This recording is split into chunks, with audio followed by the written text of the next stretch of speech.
Japan, Part 90. In recent years, as foreign companies are more clearly aware of the potential value of the patents to Japanese mass product producers, the prices and the terms of technological transfer have become much higher, and the Japanese companies have therefore begun to move selectively into more research and development. Having caught up with much of the Western technology, Japanese research is more concentrated in innovative rather than adaptive areas, and in areas with the high potential economic payoff. Japan now has about as many people engaged in non-military research as does the United States.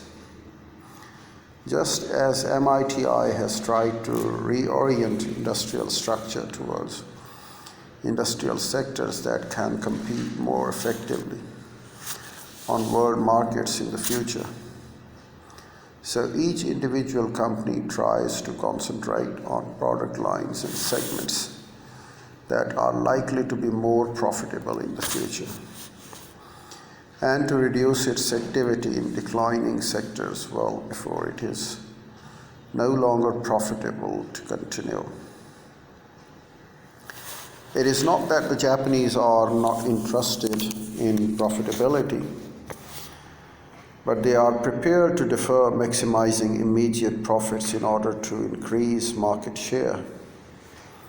Beginning in the late 1970s, when the Japanese growth rate started leveling off, most Japanese companies have been trying even harder to find ways to cut costs to maintain profitability. But they tend to judge their company's success less by annual profits than by the annual changes in the market share their company has compared to other companies in the industrial sector. As the Boston Consulting Group has demonstrated, profitability is closely related to market share. For as firms expand, they have more low-priced young labor and more modern plants. Therefore, the company's emphasis on market share has been well placed. The company's interest in the long term is also related to the system of permanent employment, whereby an ordinary employee remains in the firm from the time he first enters after leaving school until he retires, which in most firms averages about 57 or 58.